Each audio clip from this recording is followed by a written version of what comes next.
तत्वार्थ सूत्र ग्रंथ में प्रत्येक अध्याय में तत्वों का वर्णन किया गया है।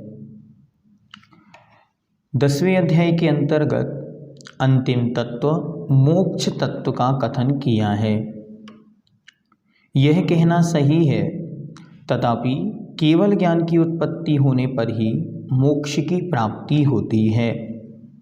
इसलिए आचार्य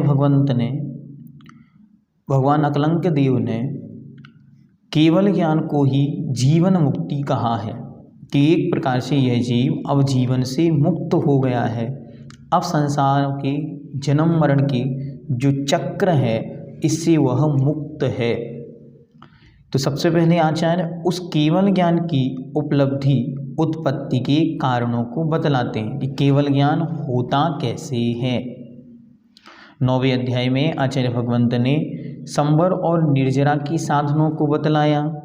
अब जब वह जीव मुनि अवस्था को प्राप्त कर उन सारे कार्यों को पूर्ण कर चुका तो उसके अंत में जो शुक्ल ध्यान का वर्णन आचार्य ने किया उससे क्या प्राप्त हुआ उसे यहाँ पर बतलाते हैं। सूत्र नंबर 1, मोह क्षयाच्च ज्ञान दर्शनावरणांतराय क्षयाच्च केवलम। मोह क्षयाच्च ज्ञान दर्शनावरणांतराय क्षयाच्च केवलम। मोह क्षयात मोहिनी कर्म का क्षय होने से,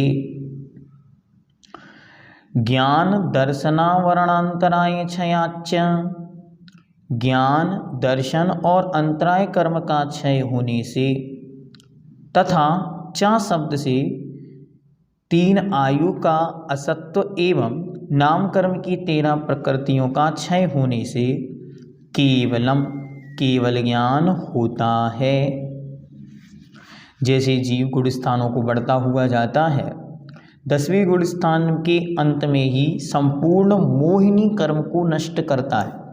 इसलिए 8 कर्मों में सबसे पहले कौन सा कर्म क्षय होता है तो उसका नाम है मोहिनी कर्म।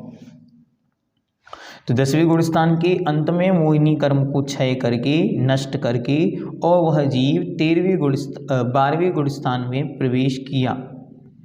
12वें गुणस्थान के अंत में उस जीव ने ज्ञानावरण, दर्शनावरण और अंतराय इन 3 कर्मों का नाश किया। ये समूल नष्ट हुए, जिन्हें हम कहते हैं घातिया कर्मों का नाश। ये 47 प्रकार से घातिया कर्म यहाँ पर नष्ट हो गए, लेकिन 63 प्रकृतियां नष्ट हुई हैं।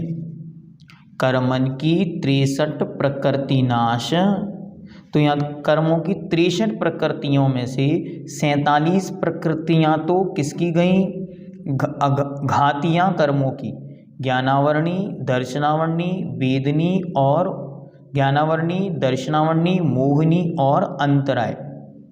शेष जो रही प्रकृतियां हैं उनमें से 3 आयु, मनुष्य आयु को छोड़ करके 3 आयु और नाम कर्म की 13 प्रकृतियां, ऐसी टोटल 16 प्रकृतियों का और क्षय करके 63 प्रकृतियों का नाश करके केवलम केवल ज्ञान उत्पन्न होता है, केवल ज्ञान प्रकट होता है।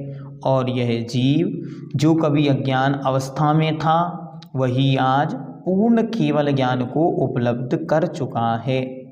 संसार का प्रत्येक जीव परम पुरुषार्थ के बल से 9वें अध्याय में वर्णित आचरण के बल से, जो सूत्र पहले नंबर पर पहला सूत्र कहा था सम्यक दर्शन ज्ञान चारित्राणि मोक्ष मार्गः, उसकी पूर्ति यहाँ पर करता है।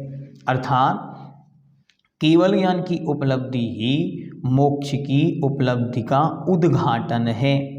मानो मोक्ष के द्वार दरवाजे खुल गए हैं। अब वह जीव लौटकर संसार में प्रवेश नहीं करेगा, अब तो वह नियम से मुक्ति को प्राप्त करेगा। केवल ज्ञान क्या है तो केवल ज्ञान बड़ा अचिंत है, बड़ा अद्भुत है, अनुपम है। पंक्ति मिलती है, नित्या प्रकंपाद बुध केवलौघा, जो नित्य है अर्थात हमेशा रहने वाला है, अप्रकंपित अर्थात कंपयमानपने से रहता है, वह कंपन को प्राप्त नहीं होता। नित्य है, अप्रकंपित है और अद्भुत है, अर्थात उसके समान अन्य कोई ज्ञान नहीं है। और उसकी उपलब्धि हुई और वह जीव 13वें गुण स्थान को प्राप्त हुआ। अब उसके बाद मोक्ष होता है, तो 13वें गुण स्थान में जितना उनका आयु काल प्रमाण है उतना समय 13वें गुण स्थान में व्यतीत कर वे 14वें गुण स्थान को प्राप्त होते हैं। आयु के अंत में 14वें गुण स्थान में प्राप्त कर वे मोक्ष की ओर गमन करते हैं। प्रत्येक जीव का क्रम इसी प्रकार जानना। जीव अच्छी तरह 6वें 7वें गुण स्थान को प्राप्त कर चारित्र अंगीकार करता है, वहाँ से छपक श्रेणी से 8वें 9वें 10वें गुण स्थान को प्राप्त होता है। 10वें गुण स्थान के अंत में मोहिनी कर्म को नाश करके 12वें गुण स्थान में आता है।